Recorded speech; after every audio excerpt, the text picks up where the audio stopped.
사랑 많으시고 자비로우신 하나님 아버지, 오늘도 우리와 함께 해주셔서 하나님 앞에 나와 예배할 수 있도록 인도해 주심을 감사합니다. 오늘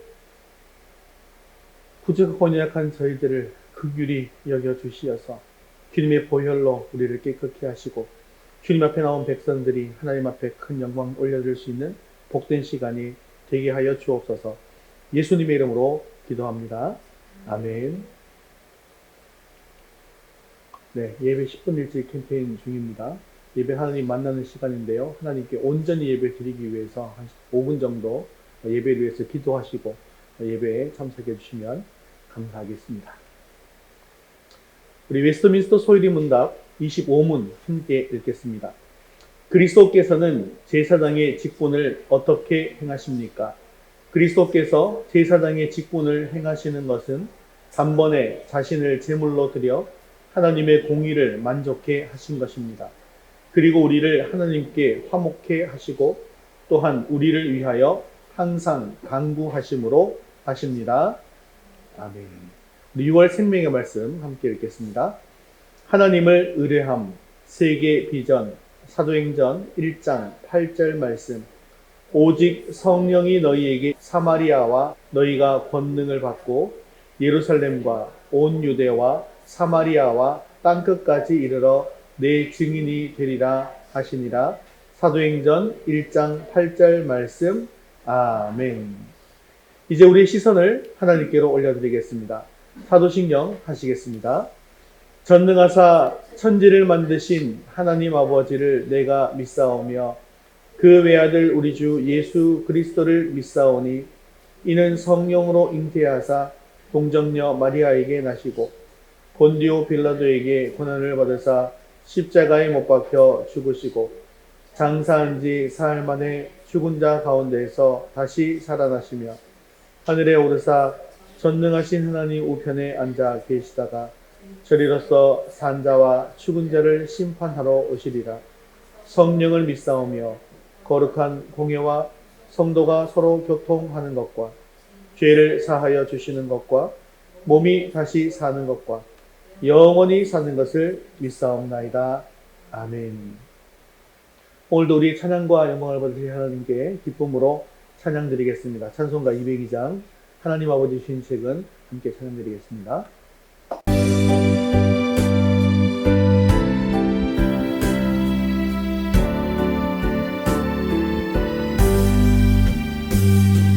하나님 아버지 주신 책은 귀하고 좋으신 말씀일세.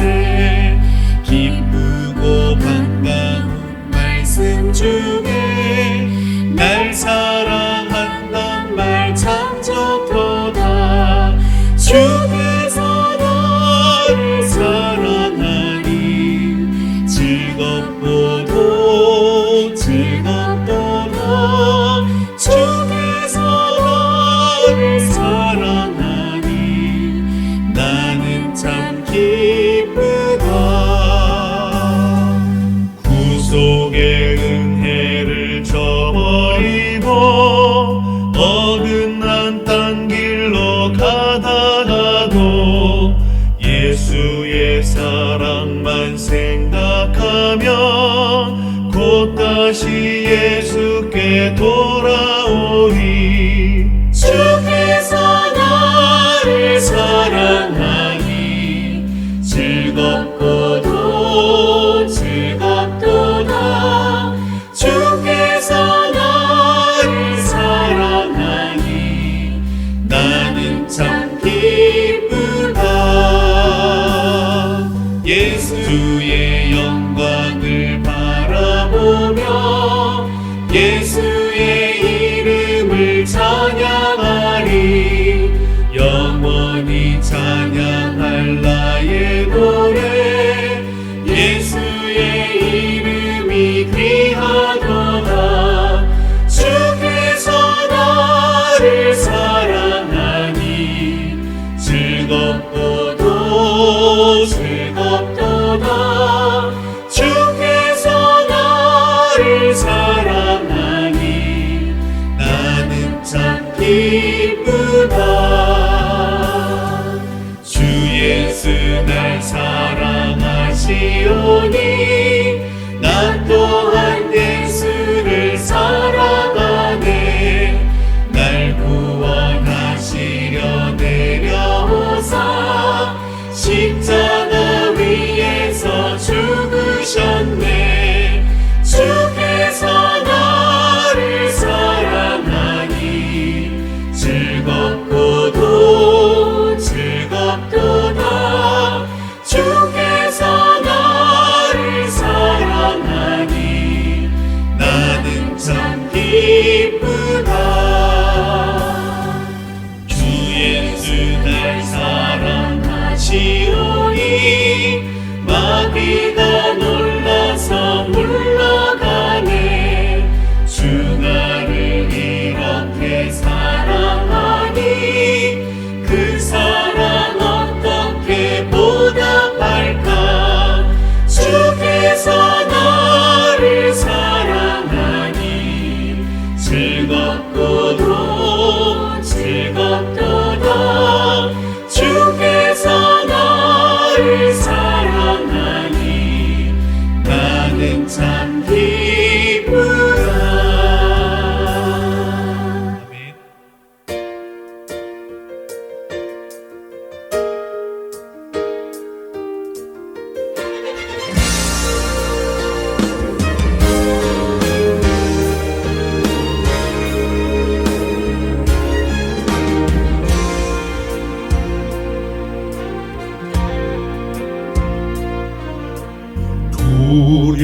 두려워 말라.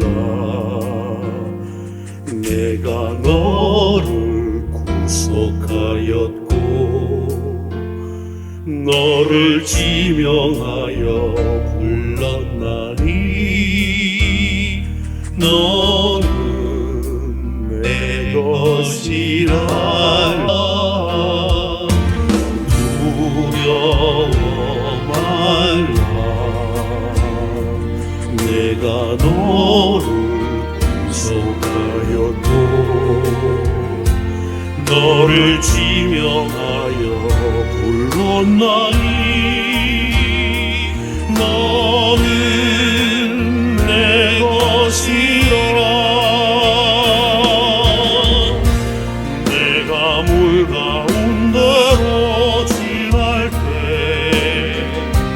내가 함께하리라. 내가 불 가운데로 행할 때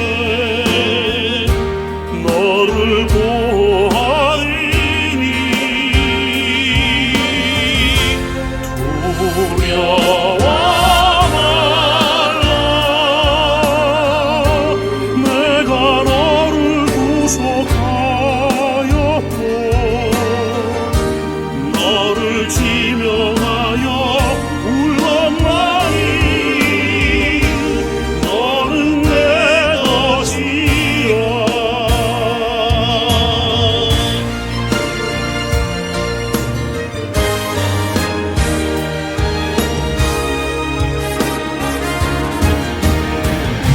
두려워 말라.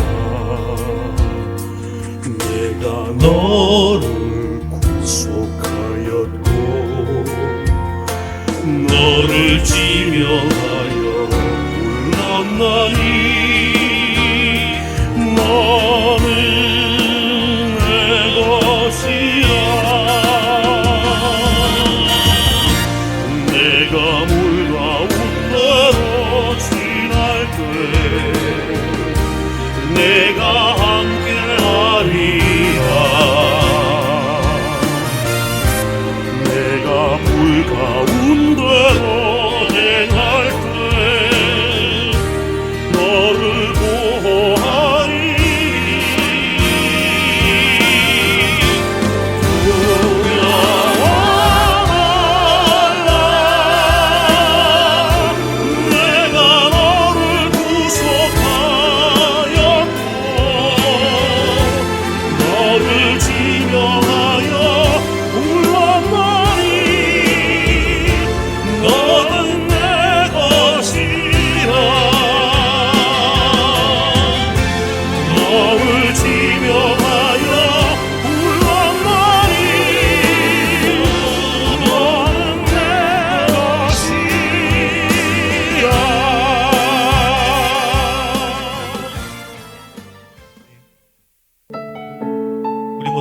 자리에서 일어나셔서 이곳 가운데 하늘의 문을 여시고 주목하시고 자정해달라고 우리 마음을 다해서 찬양하겠습니다. 하늘의 문을 여소서 이곳을 주목하소서 주를 향한 찬양이 꺼지지 않으니 하늘을 열고 보소서 이곳에 임재하소서 주님을 기다립니다. 기도의 향기가 하늘에 닿으니 우리 간절한 마음으로 찬양합니다. 주여 임재하여 주소서 이곳에 오셔서 이곳에 앉으소서 이곳에서 드리는 예배를 받으소서 주님의 이름만이 오직 주의 이름만 이곳에 있습니다. 이곳에 오셔서 이곳에 앉으소서 이곳에서 드리는 예배를 받으소서 주님의 이름만이 오직 주의 이름만 높임을 받으소서 오 주님 채우소서 나의 잔을 높이 듭니다. 하늘 양식 내게 채워주소서 넘치도록 우리 사모는 심령으로 함께 주 성령을 찬양합니다. 오 주님 채우소서 나의 잔을 높이 듭니다. 하늘 양식 내게 채워주소서 넘치도록 채워주소서 우리 영혼을 만족케 하시는 소생들 우리 모두 자리에 앉아서 예배를 위해서 함께 기도하겠습니다. 오늘 우리 예배 가운데 충만하게 임하여 주셔서 우리 예배를 기뻐 받아 주옵소서. 오늘도 주님의 음성을 듣게 하시고 또 주님의 뜻에 이루어갈 결단이 있게 해달라고 함께 기도하시되 김필임 목사님 대표로 기도하시겠습니다. 하늘 양식 내게 채워주소서 넘치도록 우리 사모는 심령으로 함께 주 성령을 찬양합니다. 오 주님 채우소서 나의 잔을 높이 듭니다. 하늘 양식 내게 채워주소서 넘치도록 채워주소서 내가 여호와를 항상 내 앞에 모시며 그가 나의 오른쪽에 계심으로 내가 흔들리지 아니하리로다. 이러므로 나의 마음이 기쁘고 나의 영도 즐거워하며 내 육체도 안전히 살리니 우리의 피난처이시며 구원의 뿌리신 주님 언제나 함께 하심에 감사드립니다. 지난 한 주간도 세상 속에 살면서 믿음이 연약하여 성도로서 구별되게 살지 못했음을 고백합니다. 전심으로 주를 간절히 구하오며 기도와 말씀 묵상으로 주님 앞에 나아가길 원합니다. 하나님께 기쁨이 되길 원합니다. 우리가 있는 곳에서 우리의 역할을 잘 감당할 수 있는 지혜를 주옵소서. 아버지 하나님, 위더스 교회를 부흥케 하옵소서. 이 지역을 살리는 교회 되게 하셔서 하나님의 뜻을 이루는 교회 되게 하옵소서. 아버지 하나님, 담임 목사님 사역 위에 성령 충만하게 하셔서 하나님의 말씀을 확증하게 하시고 듣는 자들에게 은혜의 시간 되게 하시며 그 은혜가 이웃에게로 흘러 넘치게 하옵소서. 목사님과 그 가정 위에 함께 하셔서 어려움 없게 하시고 하나님 영광 나타내는 가정 되게 하옵소서. 이 시간 예배에 하나님 임재하셔서 홀로 영광 받으시오며 주님께 드리는 온전한 예배 되게 하옵소서. 한 주간도 주님 안에 거하며 그리스도의 향기를 드러내는 우리의 삶이 되길 원함으로 기도드립니다. 우리를 살리신 구원자 예수 그리스도의 이름으로 기도드립니다. 아멘.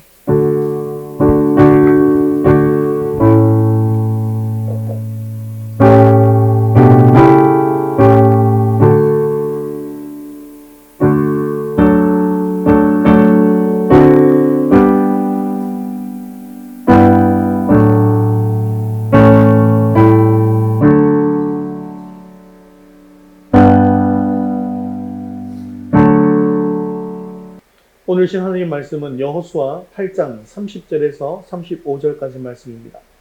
여호수아 8장 30절에서 35절까지 말씀 구약 성경 331면에 있습니다. 여호수아가 우리 한 목소리로 함께 읽겠습니다.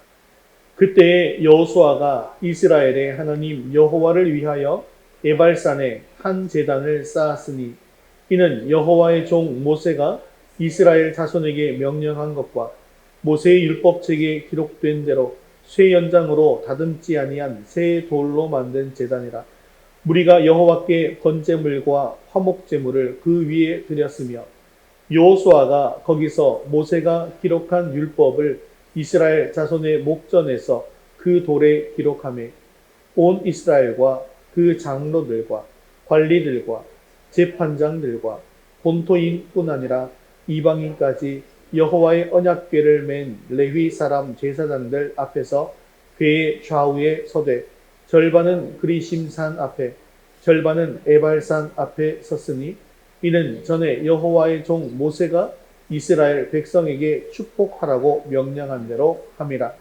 그 후에 여호수아가 율법책에 기록된 모든 것대로 축복과 저주하는 율법의 모든 말씀을 낭독하였으니 모세가 명령한 것은 여호수아가 이스라엘 온 회중과 여자들과 아이와 그들 중에 동행하는 거류민들 앞에서 낭독하지 아니한 말이 하나도 없었더라. 아멘. 이스라엘 백성들이 광야에 있을 때 모세가 죽었습니다. 그리고 모세가 죽고 난 후에 여호수아에게 영적인 지휘권이 넘어오게 되었죠. 그래서 이 모세는 율법의 대표자입니다.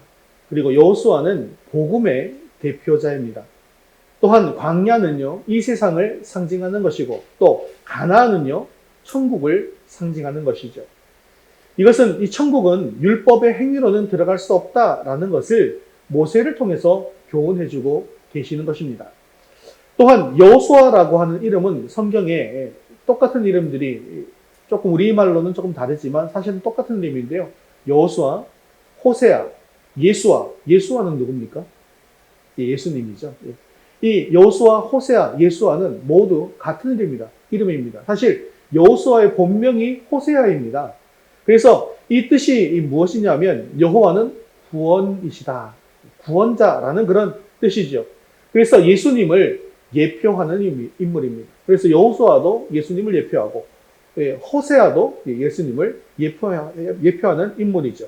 즉 복음의 대표인 여호수아의 지시를 받아서 가나안 땅으로 들어가게 되어진다라는 것은 오직 예수 그리스도를 믿음으로 말미암아 천국으로 땅에는 이미 임하는 것을 말씀하고 있는 것이기도 합니다.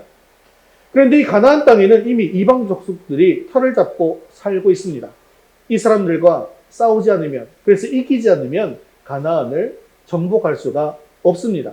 그래서 첫 번째 관문인 여리고 성을 정복했고 또 그리고 두 번째 이 아이성을 정복했습니다. 그리고 오늘 본문은 여리고 성과 아이성을 점령한 후에 에발산에 제단을 쌓는다라고 하는 이야기입니다. 아이성 전투의 가장 큰 교훈이 무엇이었습니까? 언약에 대한 불순종 그리고 교만은 하나님의 진노를 불러오게 되어지고 또 저주와 실패를 불러오게 되어진다는 것입니다. 여호수아와 이스라엘이 여리고 전투의 승리에 도취되어서 그 승리의 배후에 하나님께서 계신다는 사실을 잊어버리고 아이성을 자기의 힘으로 정복하고자 했기 때문에 비참한 실패를 맛보았습니다. 또 아간이라고 하는 사람은 하나님의 말씀에 불순종함으로 말미암아서 결국 비참한 죽음에 이르게 되었죠.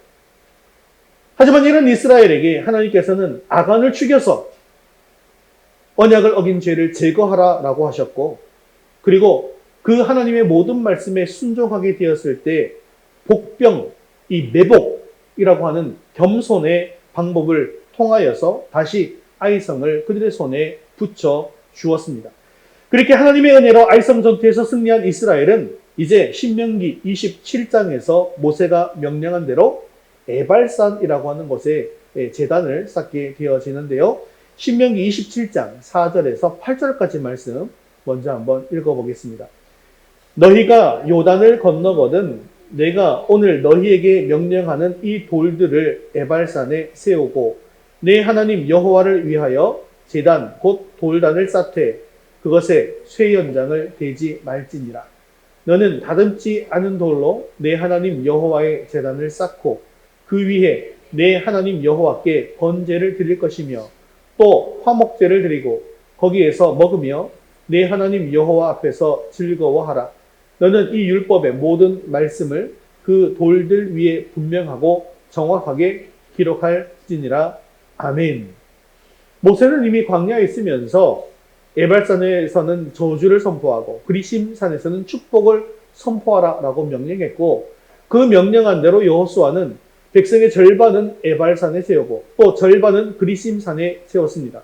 그리고 그 중간에 이제 여러분들이 유추가 좀 되겠죠. 중간에 무엇을 두었을까요? 율법 여호와의 언약궤를 맨 제사장들을 세웠죠. 그리고 율법책에 기록된 모든 축복과 저주의 말씀을 낭독했습니다. 이 의미가 무엇일까요?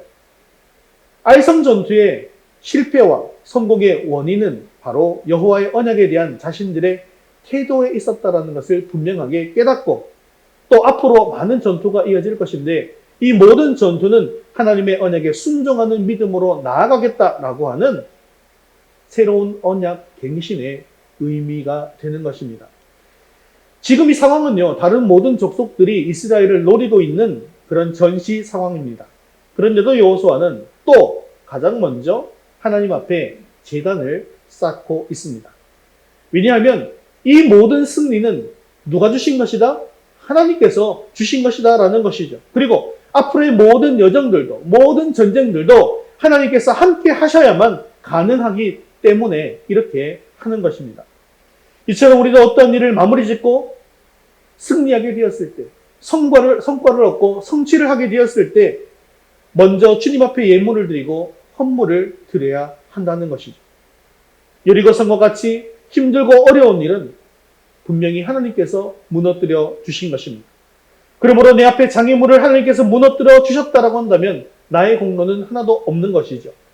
오직 주님께만 영광을 올려 드려야 한다는 것입니다. 아이성도 그들이 물론 최선을 다해서 싸웠습니다. 하지만 사실 하나님께서 일일이 코치하셔서 승리할 수 있었다는 것이죠. 즉 하나님의 인도하심이 없었다라고 한다면 이스라엘 백성들은 아이성을 결코 차지할 수 없었다는 것입니다.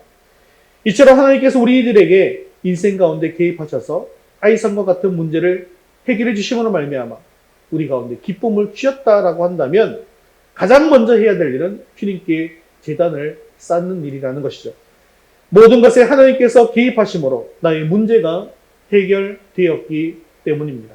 사랑하는 성도 여러분, 오늘 말씀을 통해서 가나안 땅으로 들어가는 신앙의 여정에서 무엇이 가장 중요한지를 깨닫고 말씀에 순종할 수 있는 저와 여러분 되시기를 주님의 이름으로 축원합니다. 우리 첫 번째 같이 읽겠습니다. 예배는 성도의 삶의 최우선입니다. 30절 말씀 이어서 읽겠습니다. 그때에 여호수아가 이스라엘의 하나님 여호와를 위하여 에발산에 한 제단을 쌓았으니.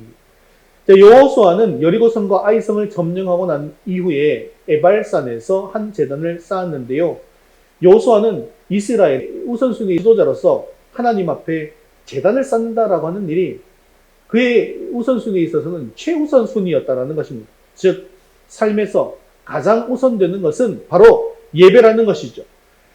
그러면 여호수아가 왜 에발산에서 이 한 제단을 쌓게 되어지는지를 한번 생각해 보아야 합니다. 에발산은요, 모세가 이스라엘 백성들에게 저주를 선포하라고 했던 산입니다. 자, 그러면 신명기 11장 29절 말씀 같이 한번 읽어보겠습니다. 내 하나님 여호와께서 내가 가서 차지할 땅으로 너를 인도하여 들이실 때에 너는 그리심산에서 축복을 선포하고 에발산에서 저주를 선포하라. 자, 그리심산에서 뭘 선포하고요? 축복을 선포하고, 에발산에서는 저주를 선포하는 산입니다. 그리고 이 산이 서로 마주보고 있습니다. 자, 그렇다고 한다면 승리 이후의 언약을 갱신하는 제사를 위해서는 저주를 선포하는 에발산보다는 축복을 선포하는 그리심산이 더 적합하지 않겠습니까? 왜 축복의 산인 그리심산이 아니라 저주를 선포했던 에발산에서 하나님께 제단을 쌓게 된 것일까요? 자, 지금 이 의식은요, 단순히 율법을 잘 지키면 복을 받고 율법을 어기면 저주받는다는 사실을 기억하자고 하는 그런 자리가 아닙니다. 에발산에서 단을 쌓으면서 축복과 저주의 말씀을 낭독한 이유는요, 지금 이 낭독한 말씀 앞에서 자신들은 하나님께서 약속하신 그 복이 아니라 저주를 받을 수밖에 없는 그런 존재임을 확인하는 자리이기 때문입니다. 이스라엘 백성들이 남녀노소, 본토인과 이방인들을 가리지 않고 여호수아가 낭독한 이 축복과 저주의 말씀을 들었을 때 어떤 생각이 그들에게 들게 되겠습니까? 이렇게 하면 저주를 받는다. 또 저렇게 하면 복을 받는다라고 하는 하나님의 율법이 낭독되었습니다. 그리고 선포되었습니다. 그렇게 여호수아를 통해서 선포되는 하나님의 말씀을 들었을 때, 아, 나는 복받기에 합당하다고 여길까요? 아니면 나는 저주받기에 마땅한 존재라고 여기게 되겠습니까? 그 말씀이 선포되어질 때에 내가 여태까지 지었던 또 다른 죄들이 계속해서 생각나지 않겠습니까?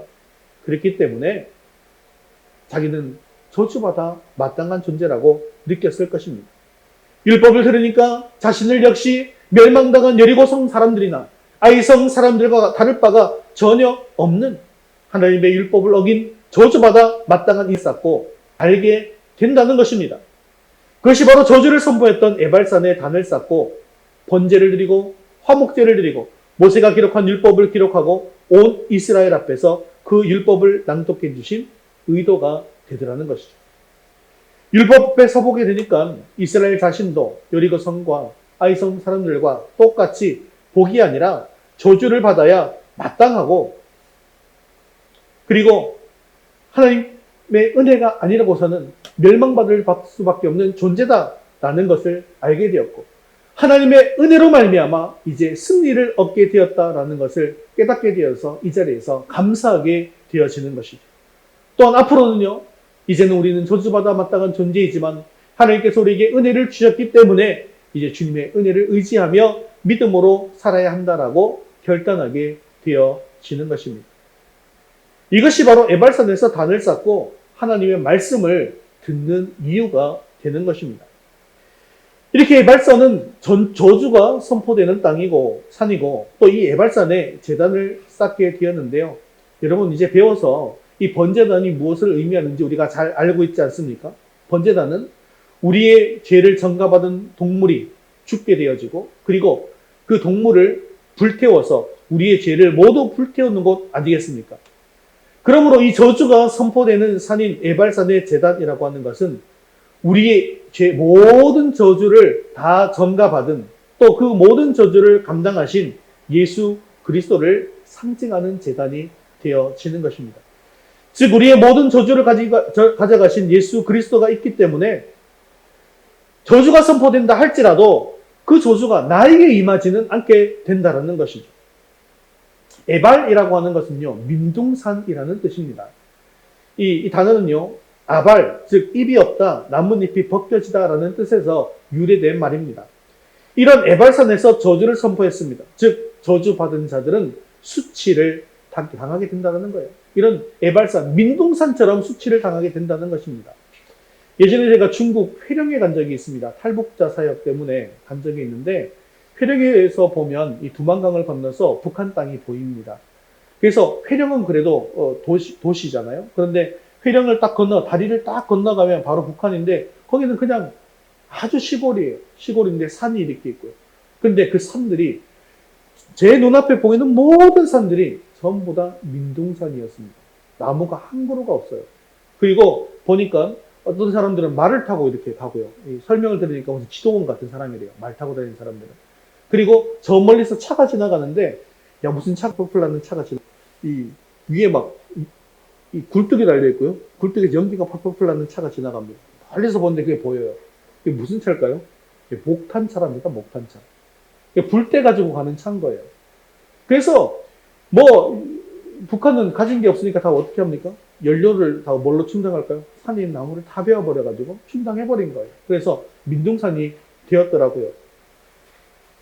산에 나무가 있어야 되는데 나무가 없고 혹시나 나무가 있다 할지라도 잎이 다 떨어져서 앙상한 가지만 남아 있게 되어진다면 결국 그 나무는 죽은 나무가 되지 않겠습니까? 그리고 그 죽은 나무가 가득한 그 산처럼 수치를 당하게 된다는 것입니다. 열매는 없고 잎이 무성한 무화과 나무를 우리 주님께서 보시고 저주하셨습니다. 그렇게 저주했더니 어떻게 되었을까요? 뿌리까지 말라서 죽어버렸습니다. 나무도 이렇게 예수님의 저주를 받으면 뿌리까지 말라서 죽게 되는데 사람도 저주를 받으면 영육이 다 말라서 죽게 되더라는 것이죠. 그런데 여호수아가 에발산에 한 제단을 쌓는다라고 하는 것은 나의 저주를 담당하신 예수 그리스도의 제단을 쌓는다라는 의미입니다. 주님께서 나를 위해서 내 대신 에발산, 즉 민둥산처럼 수치를 당하셨습니다. 나뭇잎이 다 떨어지고 벗겨진 것처럼 예수님께서는 십자가에서 모든 옷이 벗겨지고 수치를 당하셨습니다. 이 수치는 내가 에발산에서 선포된 저주를 주님께서 다 대신 받으신 것을 의미하는 것입니다. 그러므로 이제 나는 십자가에 달리신 예수 그리스도를 믿음으로 일평생 이 저주의 수치가 오지 않게 되어지는 것이죠. 주님은 나의 모든 원죄와 자범죄의 모든 수치를 가져가셨기 때문입니다. 그리고 주님께서 주시는 축복이 이제 우리에게 주어진 것입니다. 그러므로 우리는 삶의 최우선순위를 주님의 십자가 앞에서 드리는 예배에 두어야 한다는 것이죠. 우리 31절 말씀도 계속해서 같이 한번 읽어보겠습니다. 이는 여호와의 종 모세가 이스라엘 자손에게 명령한 것과 모세의 율법책에 기록된 대로 쇠 연장으로 다듬지 아니한 새 돌로 만든 제단이라. 무리가 여호와께 번제물과 화목제물을 그 위에 드렸으며 아멘. 자, 여호수아는 모세가 명령한 것과 율법책에 기록된 대로 쇠 연장으로 다듬지 아니한 새 돌로 만든 제단을 만들었습니다. 그 위에 여호와께 드릴 번제물과 화목제물을 드렸습니다. 그러면 쇠 연장으로 다듬지 아니한 새 돌이 무엇을 의미하는 것일까요? 이것은 사람의 손이 들어가지 않았던 것을 의미하는 뜻입니다. 이 돌은요, 석공이 전혀 다듬지 않은 그런 투박한 돌이라는 뜻입니다. 여러분 한번 상상해 보시면 제단을 만들 때 좀 이렇게 석공이 아름답게 이렇게 쪼고 잘 만들어서 하는 게 좋을 것 같습니까? 아니면 그냥 땅에 떨어져 있는 돌 그냥 갖고 와서 제단을 만드는 게 좋을 것 같습니까? 저는 일면 우리 생각입니다. 하나님께 드리는 제단인데 석공이 좀 다듬으면 좋겠지 않습니까? 그런데 하나님께서 어떻게 명령하십니까? 다듬지 말라는 거예요. 연장도 쓰지 말라는 거예요. 있는 돌 그대로 만들으라는 것입니다. 이것이 무엇을 의미하는 것일까요? 지금 이 제단은 무엇가 해결되는 자리입니까? 우리 인간의 죄와 저주가 해결되는 자리입니다. 그런데 이 인간의 죄가 해결되는 이 자리에 인간의 노력과 공로가 필요하다, 필요 없다?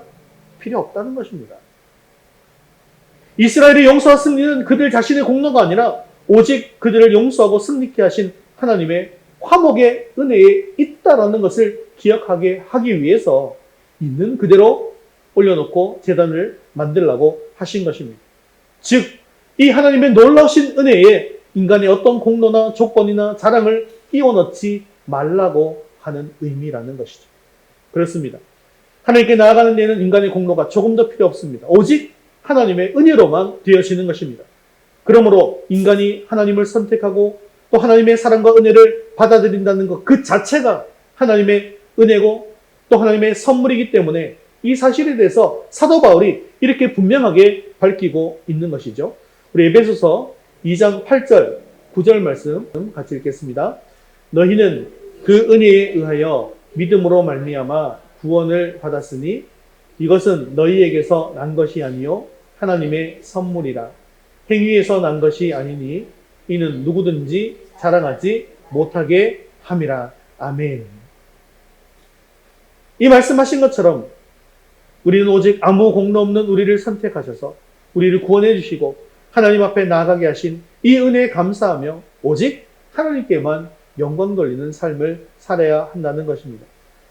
우리가 이처럼 구원을 얻어서 하나님 앞에 나아가게 된 것이 우리 자신의 공로가 아니라 오직 하나님의 은혜로 되어진 것이다라는 사실을 인정하게 되어질 때 바울의 말씀처럼 너희는 너희 자신의 것이 아니라 값으로 산 것이 되었으니 그런즉 너희 몸으로 하나님께 영광을 돌리는 그런 삶을 살아갈 수 있게 되어지는 것입니다. 여호수아는 여리고와 아이에선 정투의 승리 이후에 제일 먼저 에발산에 제단을 하는 것이죠. 이것은 여호수아가 예배하는 일에 최우선순위를 두었음을 이야기하는 것이죠. 이처럼 우리들도 하나님께 예배하는 일을 우리 삶의 최우선순위에 두시기를 바랍니다. 물론 우리는 우리의 모든 삶으로 하나님께 거룩한 산제사를 드리는 예배의 삶을 살아야 합니다.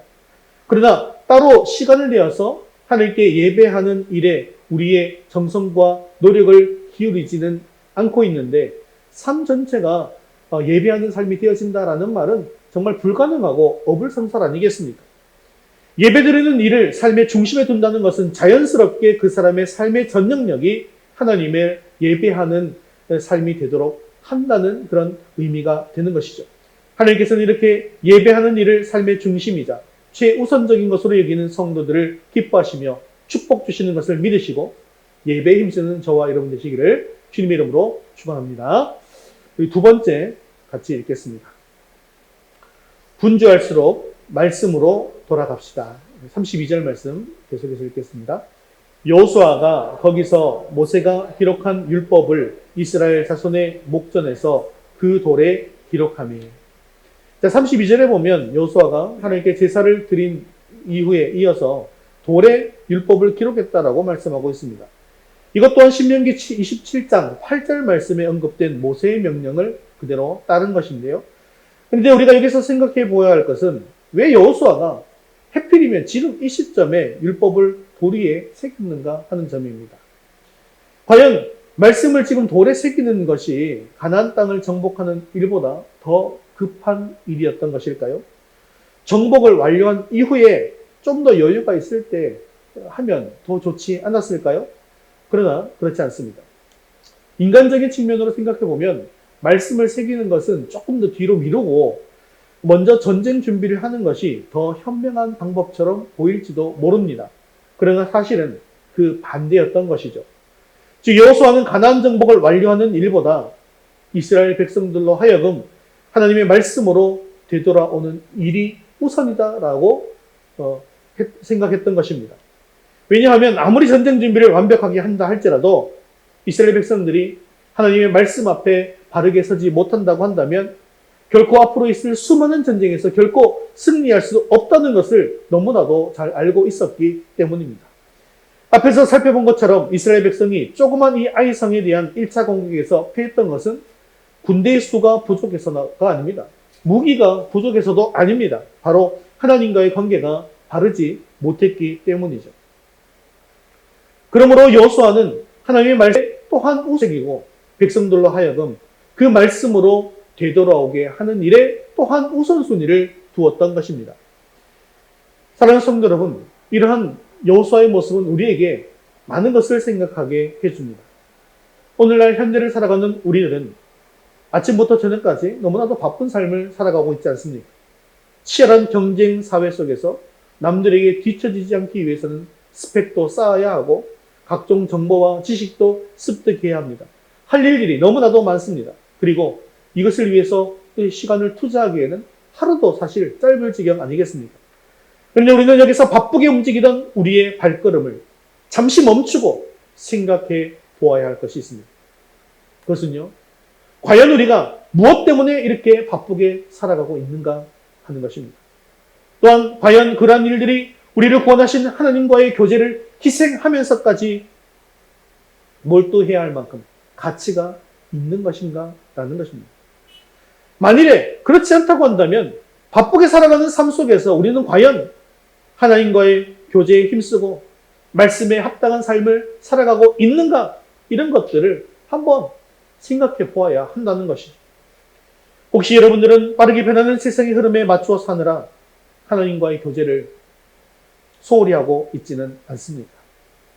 또는 피곤하고 스트레스가 쌓인다는 핑계로 말씀 묵상과 기도를 소홀히 함으로 말미암아 영적으로 점점 메말라가고 있는 것은 아닐까요?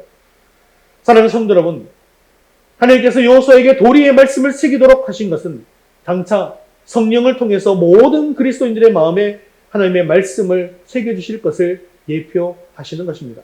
이에 대해서 예레미야 31장 33절은 이렇게 말씀하고 있는 것이죠. 같이 읽겠습니다. 그러나 그 날 후에 내가 이스라엘 집과 맺을 언약은 이러하니 곧 내가 나의 법을 그들의 속에 두며 그들의 마음에 기록하여 나는 그들의 하나님이 되고 그들은 내 백성이 될 것이라. 여호와의 말씀이니라. 아멘. 이렇게 말씀을 새김으로 하나님께서는 우리 성도들이 언제나 하나님의 말씀을 잊지 않고 하나님의 백성답게 그에 합당한 삶을 살기를 원하고 계시는 것입니다. 그러므로 우리는 삶이 바쁘고 분주하면 분주할수록 잠시 걸음을 멈추고 오늘 여호수아의 모습대로 먼저 하나님의 말씀으로 되돌아가서 자신을 재정비하고 심령을 새롭게 하는 지혜를 가져야 합니다.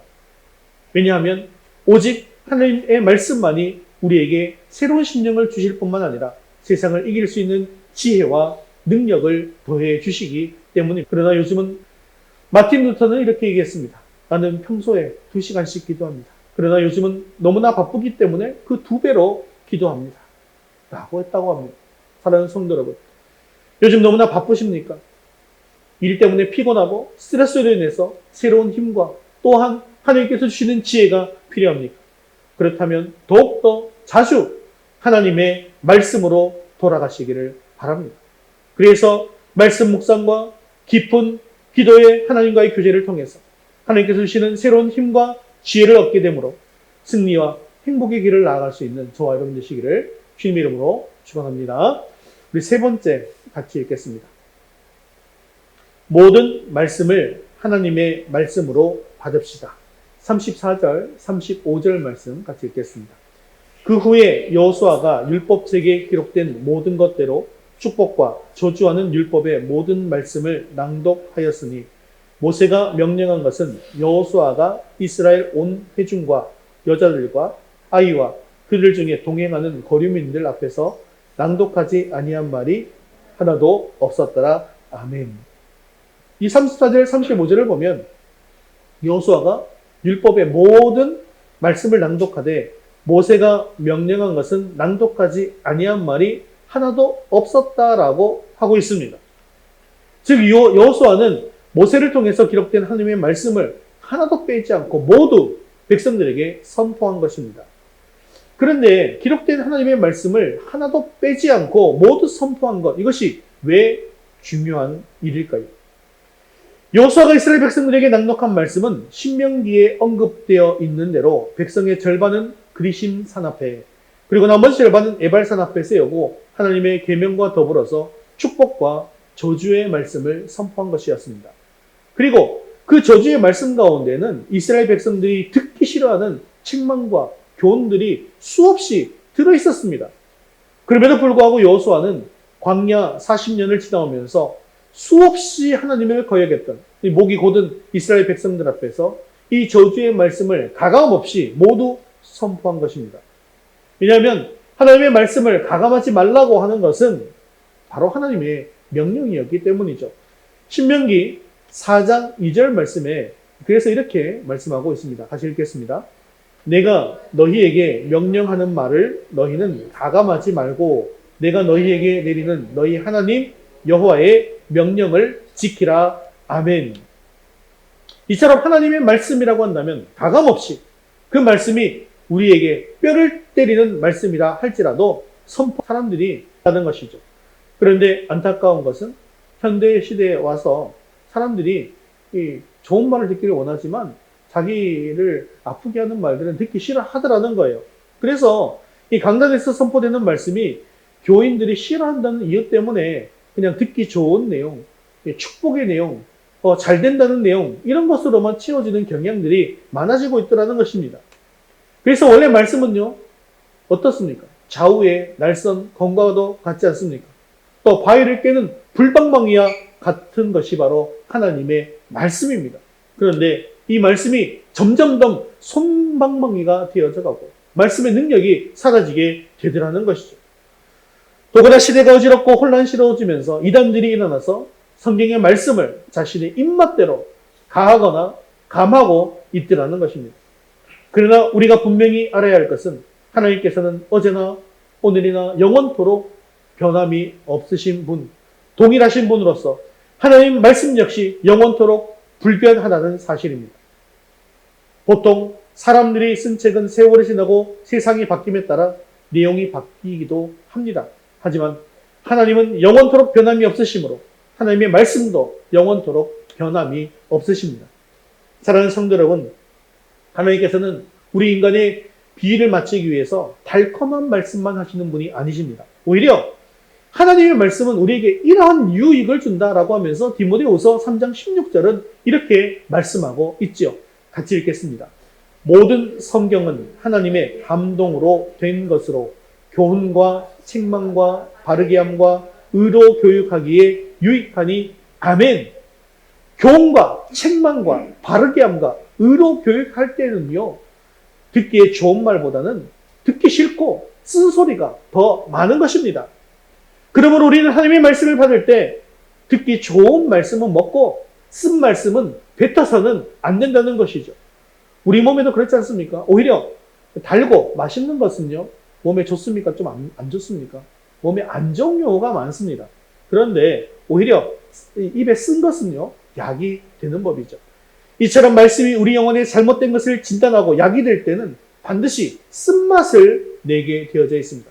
그러므로 설교를 듣고 또한 매일매일 말씀을 읽고 묵상하면서 내 마음에 찔리거나 쓴 말씀이 나에게 주어지게 되어질 때 하나님의 말씀을 있는 그대로 받으셔서 하나님의 뜻을 온전히 이루어가는 저와 여러분 되시기를 주님의 이름으로 축원합니다. 말씀을 맺겠습니다. 자, 이제 여러분들께 질문을 하나 드릴게요. 오늘 우리가 두 개의 산을 배웠죠. 그 두 개, 뭡니까? 그리심산과 에발산입니다. 사실은 근데 이게 질문은 아니고요. 그럼 그리심산에서는 무엇을 선포합니까? 축복을 선포합니다. 에발산에서는요, 저주를 선포합니다. 그래서 사실은 우리가 에발산보다는 어떤 산을 좀 잘 알고 있었어요? 그리심산을 잘 알고 있죠. 예. 여러분, 그리심산 들어보셨을 거예요. 예. 책 출판사 이름도 그리심이라는 출판사도 있고요. 예.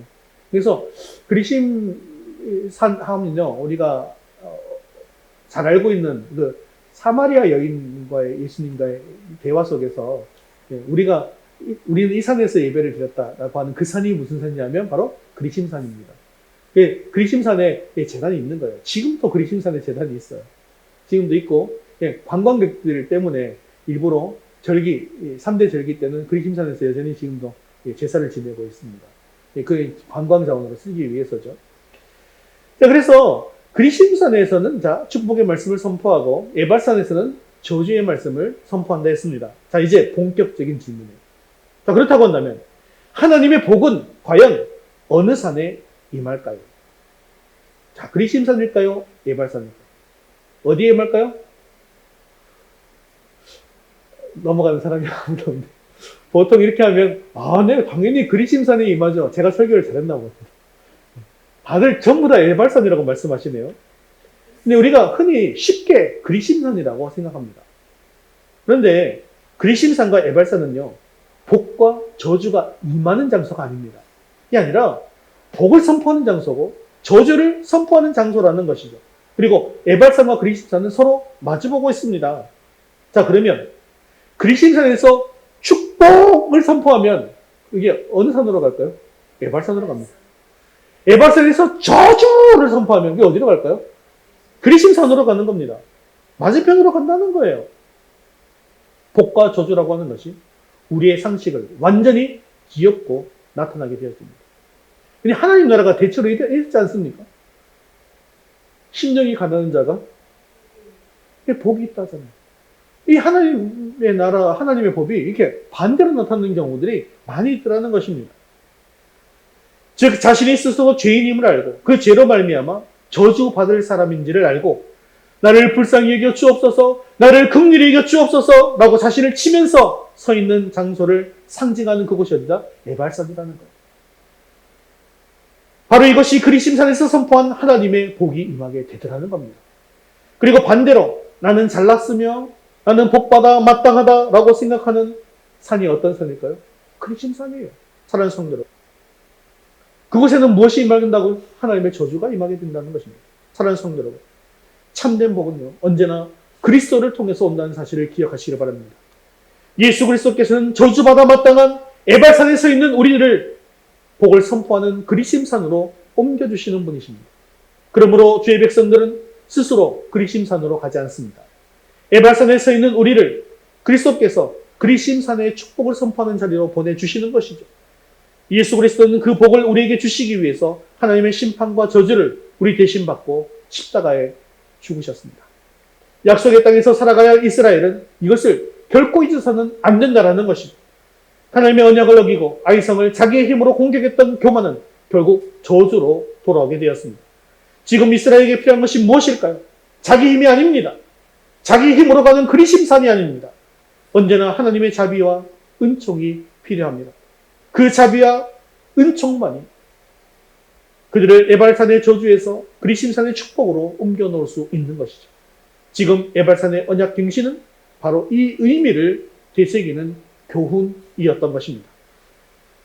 사랑하는 성도 여러분, 여호수아와 이스라엘 백성들이 가나안에서 살아갈 때 무엇이 가장 중요한지를 에발산의 언약 갱신으로 다시 확인한 것처럼 저와 여러분들도 매일매일 전쟁터 같은 우리의 삶에 무엇이 가장 중요한지를 생각해 보는 시간이 되었기를 바랍니다. 오늘 신 말씀처럼 예배를 우리 삶의 중심에 두고 가장 중요하게 생각하고 하나님의 온전한 말씀 앞에 한없이 부족한 우리 자신을 인정하고 하나님의 자비와 긍휼을 구할 수 있기를 바랍니다. 바로 그때 우리가 서 있는 에발산에 그리심산에서 선포되었던 축복의 말씀이 들려오게 되어짐으로써 예수님께서 부어주시는 그런 풍성한 은혜가 우리 가운데 있게 되어지기를 주님의 이름으로 축원합니다. 우리 모두 자리에서 일어나셔서 십자가 우리 찬양 드리신 후에 기도와 축도로 예배를 마치겠습니다.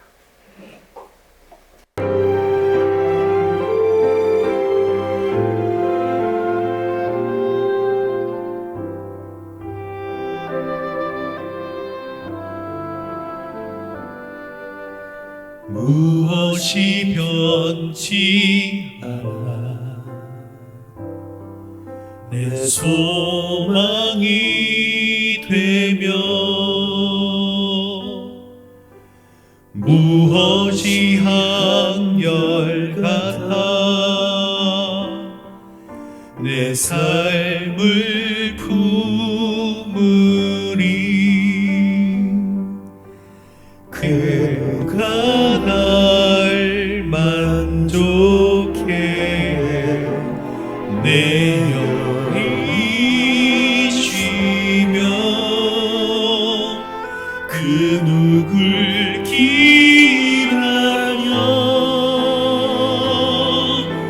내 영이 기쁘리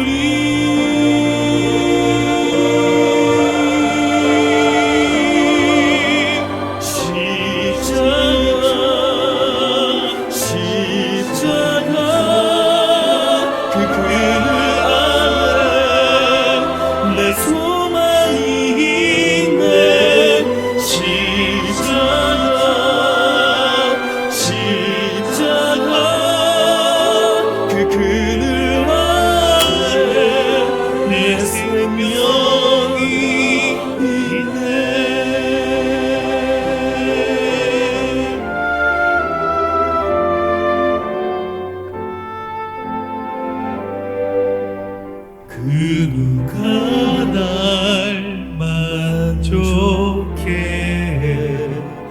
내 영이 쉬며 그 누굴 기다려 내 영이 기쁘리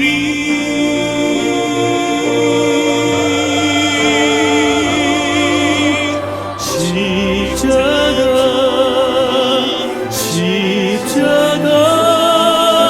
그 그늘 아래 내 소망이 있네 십자가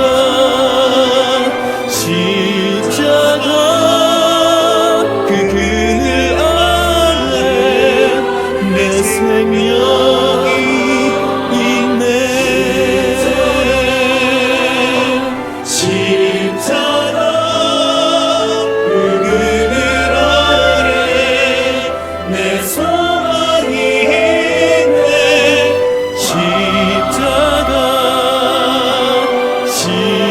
십자가 그 그늘 아래 내 생명이 있네.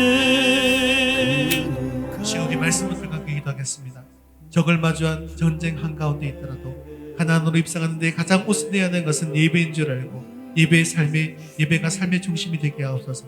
삶이 바쁘고 분주할수록 잠시 걸음을 멈추고 오늘 여호수아의 모습대로 받는 가운데 참으로 되돌아가 자신을 재정비하고 심령을 새롭게 하옵소서. 말씀을 받는 가운데 마음이 찔리고 쓴맛이 난다 할지라도 말씀이 우리를 교훈하고 책망하고 바르게 하여 의로 교육하신 줄 믿고 말씀을 있는 그대로 받게 하여 주셔서 에발산에 선 우리가 그리스도 안에 축복을 받는 자가 되게 하여 달라고 이 시간 한 목소리로 같이 기도하겠습니다. 내 소망이 있네 십자가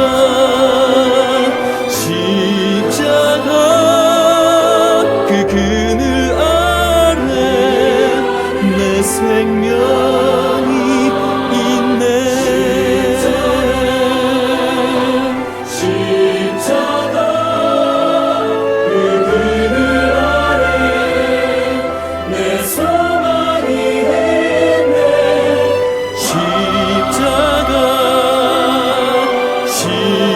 십자가 그 그늘 아래 내 생명이 있네.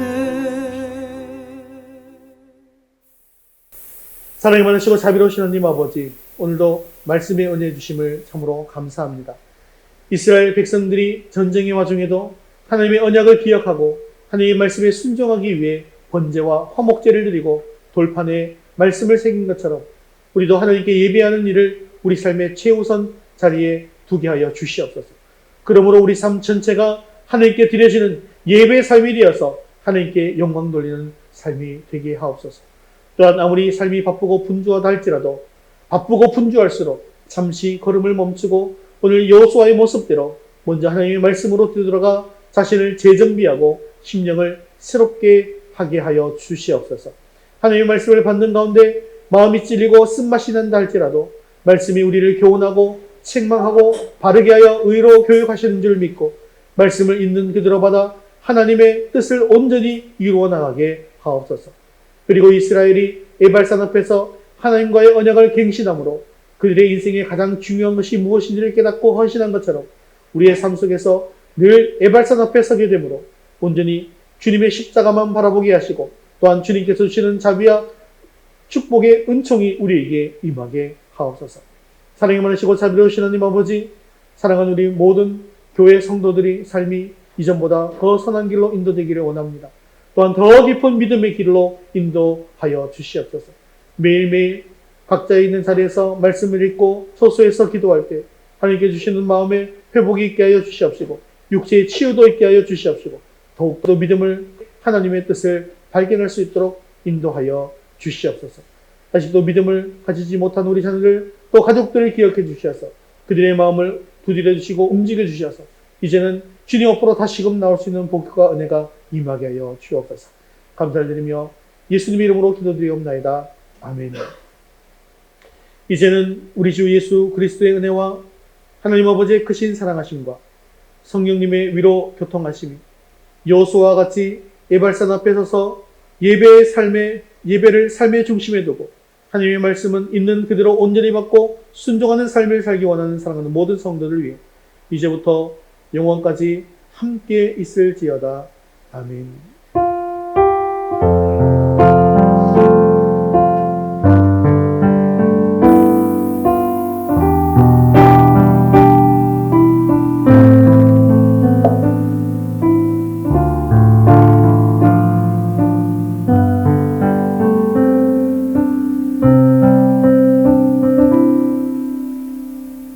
우리 6월 파송 찬양 주의 약속하신 말씀에서 찬양 드리겠습니다.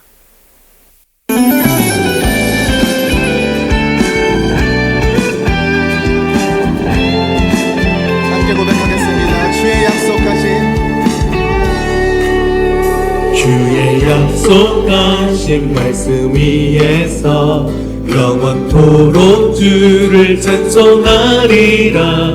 소리 높여 주께 영광 돌리며 약속 믿고 굳게 서리라. 주의 약속하신 말씀 위에서 세상 염려 내게 엄습할 때에 말씀으로 힘써 싸워 이기며 약속 믿고 굳게 서리라. 성령의 검을 들고 구원의 구구를 쓰고 믿음의 방패와 진리의 뒤로 말씀 위에 굳게 서리라. 성령의 검을 들고 구원의 구구를 쓰고 또 하나님의 말씀을 가지라. 굳게 서리 굳게 서리 굳게 서리 그 말씀 위에 굳게 서리라. 굳게 서리 굳게 서리 굳게 서리 그 말씀 위에 굳게 서리라. 성령의 검을 들고 구원의 구구를 쓰고 믿음의 방패와 진리의 뒤로 말씀 위에 굳게 서리라. 성령의 검을 들고 구원의 구구를 쓰고 곧 하나님의 말씀을 가지라. 할렐루야. 믿음으로 승리한 주 되시기 바랍니다. 우리 하나님께 영광의 박수 드리겠습니다.